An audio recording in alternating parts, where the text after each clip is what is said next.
Super Rugby AU Round 8 Team of the Week. I've gone and selected 15 players as usual to make out my Team of the Week. Certainly some good performers.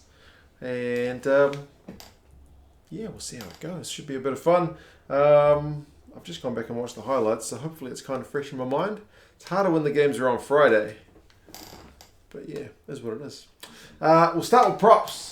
And if you know me, you know I am a fan of Cobra's Elof, not only for his scrummaging, which is a key stock standard minimum requirement for any prop, but his work around the park is just so fun to watch. Him and Fa'a Masili have to be the most entertaining propping duo probably in world rugby. I know Tupou is always putting on a show for the Reds, but this is a tag team. So 8 runs, 25 metres, stupid numbers for a prop, has a defender beaten, 10 from 10 tackles. What a shift. What a shift from the big man. Concedes 1 penalty, admittedly, but yeah. And next one may be a little controversial. Alatawa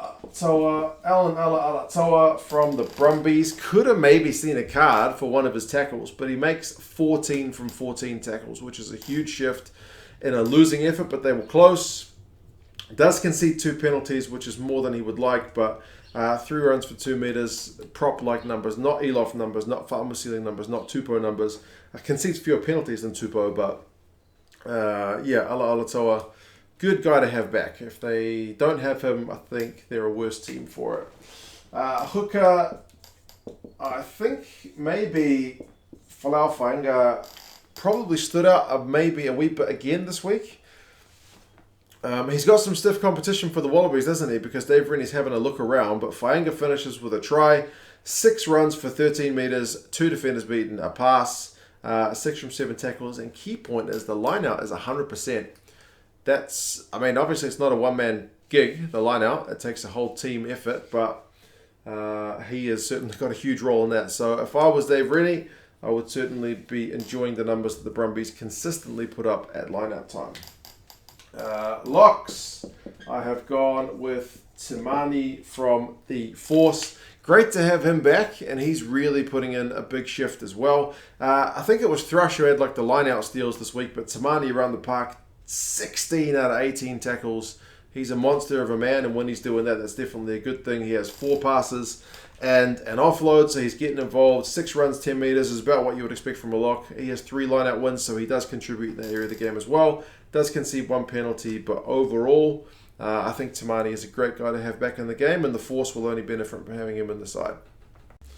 Other lock, we have gone with a Reds man, excuse the abbreviated spelling, Lukan Salakai Loto. Continues to impress, man. I don't know how many times I've picked him. I'll have to go back and do like a count at the end of the season. 7 runs, 8 metres, 7 passes, so good involvements, ball in hand. Good ability to pass the ball, which not every second rower has. Some of them just kind of chuck it up their jumper. 7 from 7 tackles and 9 line-out wins. The guy was making his presence felt in the air, winning his team some ball. Flankers, I initially had Rob Valtini, but I feel like maybe he's one who had a couple of real big moments, but then overall maybe the numbers didn't quite come through because... yeah, I don't know. Gut feeling and the stats didn't really match. So I ended up switching to a familiar Fergus Lee Warner. Probably should have shortened his name as well because I'm going to run out of space.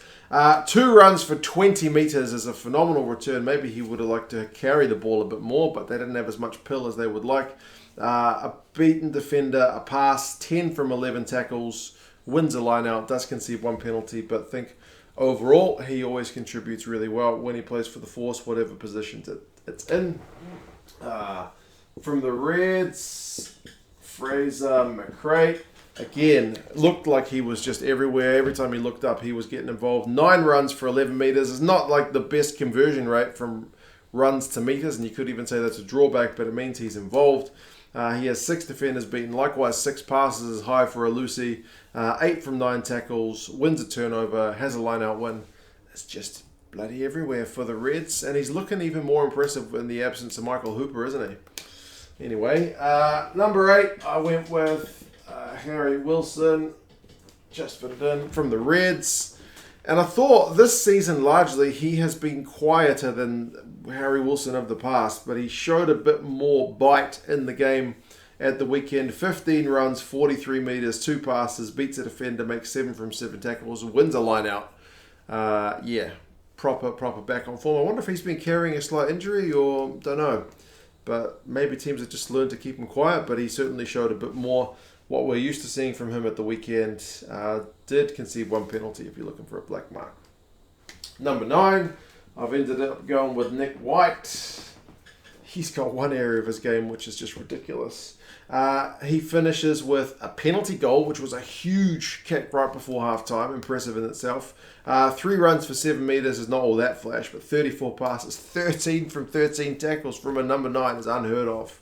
Unbelievable, and wins a turnover. He thinks he's a loose forward. 13 from 13 tackles.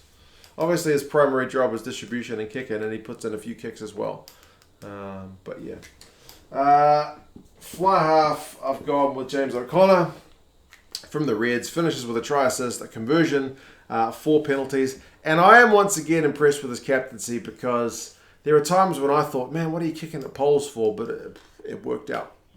It worked out. When I thought they should be turning the screws and putting them under more yellow card pressure, the Brumbies, James O'Connor took the points, and look how much they won by. It was 2. Has 2 defenders beaten, 34 passes, 2 from 2 tackles. Not perfect. He does have 2 turnovers conceded, but his cross kicks and grubber kicks and high balls and whatnot were all causing havoc in that Brumbies backfield.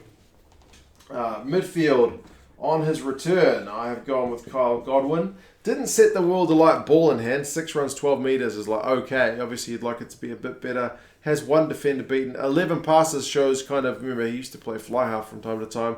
He's got the distribution, but 18 from 18 tackles. Bloody hell. He had some wheat bix as well because he was, very busy defensively in that midfield.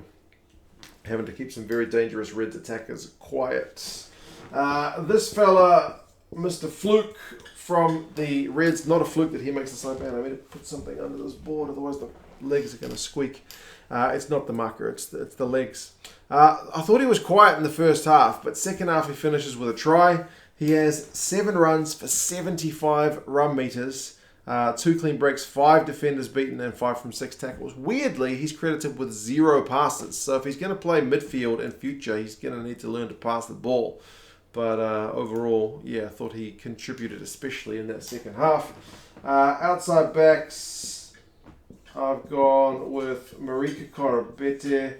Again, he can't score a try to save his life, but he finishes with 14 runs for 72 metres. Again, he is tearing it up. Has 7 passes and an offload. Does he know he's a winger? A clean break, a defender beaten, 3 from 4 tackles. One of these days, he's going to get on the scoreboard. One of these days. But not yet. It's amazing, but it's true. I wonder how many people have bet on him to be a first try scorer, and he has let them down. Jordan Pataya is the other guy I've put on the outside backs. Another good versatile shift from him. Finishes with a try. 5 runs, 35 metres, a clean break, 3 defenders beaten. He's a hard man to bring down. He's got gas. He's got enough size about him. 7 from 7 tackles is also quite reassuring as well, because sometimes he's been defensively a little bit questionable. 2 passes. Remember, he can play in the midfield too. But yeah, he's adept at doing both. And lastly, Tom Banks at fullback had a bit of a rip snorter. Scored a really good try where he showed his pace. 14 runs for 172 run meters is amazing numbers. But remember, he does get an intercept, so that'll account for a lot of them. A clean break, 1 defender beaten, 8 passes and an offload, 4 from 7 tackles and 2 turnovers conceded, plus a penalty conceded. Means it wasn't a perfect shift. He does win a turnover though. So overall, Tom Banks, pretty good outing from him in a losing effort. But yeah, that's the team. Hope you guys are all well.